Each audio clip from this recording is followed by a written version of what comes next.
Olá pessoal, espero que estejam todos bem. Na videoaula de hoje, nós vamos seguir aí com a revisão do livro 4, o último livro deste ano. Então, material na mão e vamos lá. O que nós veremos hoje é o conceito de solubilidade e como que ele funciona em suas regras gerais, aplicadas aí aos compostos químicos. Solubilidade, ela é compreendida como sendo a quantidade máxima de soluto a ser dissolvido em uma dada quantidade de solvente, certo? Mas para isso é necessário fixar uma temperatura. Por quê?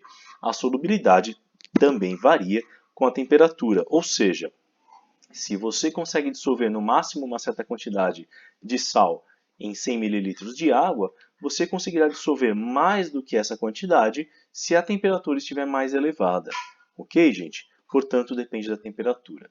Considera-se como regras gerais os compostos solúveis, praticamente todos aqueles compostos à base de, sendo sais à base de metais alcalinos, como sódio e potássio, e à base de amônio, o íon NH4+, certo? Sendo que não existem exceções para essa regra. Portanto, os sais feitos de sódio, potássio e amônio como cátions são sais solúveis, ok? Portanto, todos dissolvem em água. Os haletos, ou seja, aqueles formados a partir dos íons halogênio, como cloreto, brometo e iodeto, são solúveis, exceto quando são haletos de prata, ou seja, cloreto de prata, brometo de prata, iodeto de prata, ou de mercúrio 2 ou de chumbo 2, ou seja, haletos desses metais não são solúveis, certo?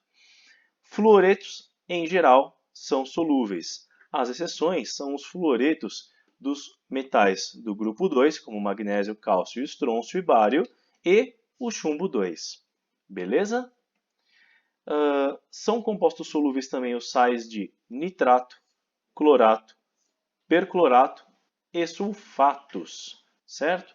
As exceções são o sulfato de cálcio, sulfato de estrôncio, bário e chumbo. Ou seja, as exceções se restringem somente aos compostos, aos sais feitos a partir de sulfato. Legal? Os que são reconhecidamente compostos insolúveis em água são os sais carbonato e fosfato. As exceções, ou seja, aqueles que são solúveis, são os sais de amônio, ou seja, carbonato de amônio e fosfato de amônio, assim como os de metais alcalinos, como sódio e potássio. Beleza? Carbonato e fosfato de sódio e de potássio são solúveis. Sulfetos são, em geral, insolúveis. As exceções também são os sulfetos de amônio, cálcio, estrôncio e dos metais alcalinos, como sódio e potássio também. Beleza? Os hidróxidos e óxidos metálicos são todos insolúveis, com exceção do hidróxido e do óxido de cálcio, de estrôncio, de bário e dos metais alcalinos, que são todos solúveis em água.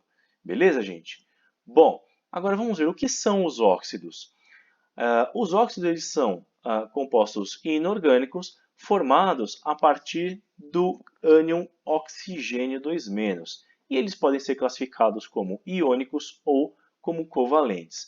Então temos aí, como exemplo de óxido iônico, quando ocorre a formação de um metal ligado a um oxigênio. Nesse caso, é iônico porque temos um metal e um ametal. A ligação só pode ser do tipo iônica. É o cátion metálico ligado ionicamente com o oxigênio na forma de ânion, oxigênio 2-, certo? São os exemplos aí do óxido de potássio, óxido de bário, por exemplo, certo? Os óxidos moleculares são formados a partir do oxigênio ligado a não metais, como por exemplo o gás carbônico, que é o dióxido de carbono, o dióxido de enxofre, dióxido de nitrogênio e por aí vai. Certo, gente? Bom, os óxidos metálicos, que são os óxidos iônicos, são conhecidos como óxidos básicos, enquanto que os óxidos não metálicos são os óxidos ácidos. Por quê? Os óxidos básicos são assim conhecidos, assim como o caso do óxido de cálcio, Porque ao reagirem com água, formam uma base, no caso aqui, o hidróxido de cálcio, beleza? Sendo que um óxido ácido tem uma propriedade similar. O óxido ácido, tal como o dióxido de nitrogênio, ao interagir com água, forma um ácido, ou às vezes, nesse caso do dióxido de nitrogênio, forma dois ácidos diferentes. Mas então, forma ácido ao interagir com água, beleza? Isso é um óxido ácido. Quanto à nomenclatura, é bastante simples.